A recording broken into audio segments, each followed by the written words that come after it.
देणार. हा हरामखोर इथं कशाला आलाय परत? ह्याला किती ठिकाणी ब्लॉक करायचं बरं?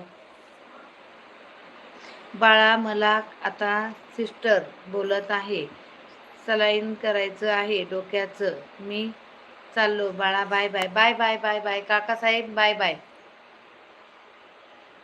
मनापासून धन्यवाद आणि बाय बाय तुम्हाला. नक्कीच आराम करा, आराम करा. मग मग उडत जातील सगळे. जाऊ द्या सगळे. जे माझ्या लाईव्हला येतील मी त्यांच्यासाठी आहे, नाहीतर उडत जाऊ द्या असेच. पंछी नदिया पवन के झोके. कुछ लेना नहीं और कुछ देना नहीं. जे माझ्यासाठी मी त्याच्यासाठी कायम असणार. नाही तर उडत जाऊ द्यायचे. काय रोख बाय ठोक उत्तर आहे ताईचे. हा रोख बाय ठोक उत्तर आहे. बरोबर आहे ना?